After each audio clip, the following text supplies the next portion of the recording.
Receiving Dr. Jackson's IDC. Receiving Dr. Jackson's IDC.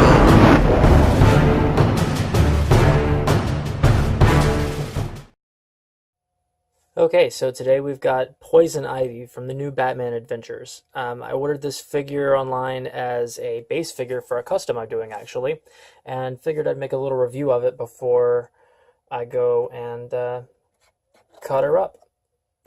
So, as you see, not much to the packaging here on the back, just a picture of Batman, Robin, and Nightwing. Just a open all-around case here where you can see the figure, good-looking figure of her, and some accessories. I'm going to go ahead and crack this open and get back with you guys. Alright, so what we've got here now that it's open is what I think is a very good representation of a two-dimensional animated character into three-dimensional form.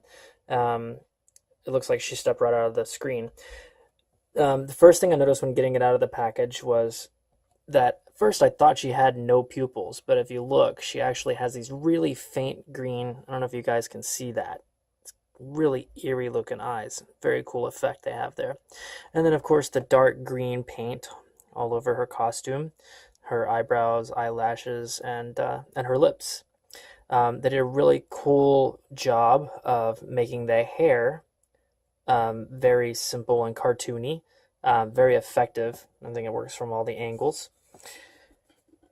She's kind of difficult to stand. It's hard to get her to stand on her own because her ankle joints are really loose. So I guess they kind of knew that was going to be the case because they also included with her a stand. If I don't knock her over with the stand here. So on the base of the stand is a little view of different angles of the character and the logo and the name Poison Ivy. Let's go ahead and put this little plasticky stick in. There we go. Slide this bad boy on here. And we can clip it onto the figure, and now that will help her stay upright. Well, one would think. It's kind of sliding down the stand here. I'm going to have to glue the stand in place. I was expecting better than that. Anywho, so we've got her standing now. So, yeah, as you can see, she's a very huge head on a tiny body. Very well done. I mean, the balance is actually really good. That it wasn't that she's top heavy pulling her over as much as it was her ankles just have absolutely no hold to them. She's an amazingly articulated figure for her size and for the simple silhouette. She's got her ball jointed shoulders.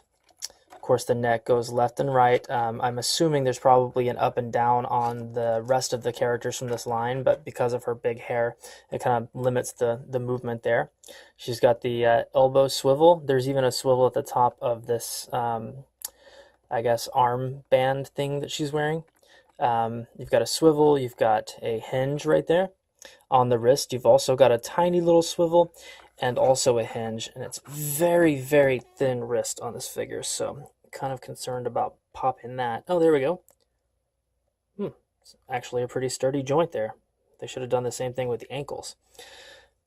Anyway, so there is no waist articulation, but that's okay. She does move forward and backwards on the swivel of the hips, and there is also a side swivel for those hips. She bends at the knees, which is kind of a hidden joint, which I really like. Most of the joints on this were seamless. There's also a swivel joint right at the top of her boot there. There's an up and down swivel, I guess back and forth swivel on her ankle, and also there's a side to side, so we can get the ankle going whichever direction to help her stand. So yeah, all in all, it's pretty impressive amount of articulation for this figure, which my customer's really going to like when I customize this.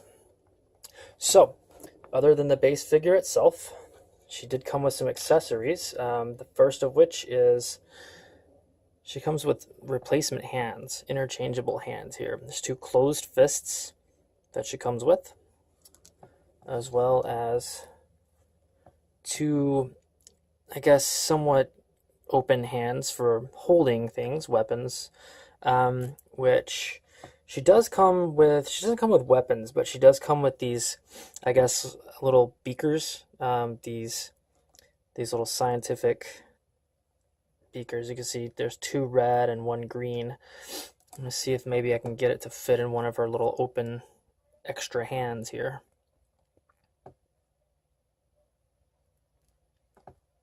It's actually a little bit of a struggle to get her little thumb around it without snapping it. There we go. Okay, yeah, so she will actually hold on to the beakers. So that's pretty cool. I haven't watched the animated Batman series in a few years, so I'm not familiar with what episode these little scientific beakers are from. I'm sure somebody out there could probably add in the comments where it's from. Just to add in there, she also does come with an instruction booklet for the, move out of the way,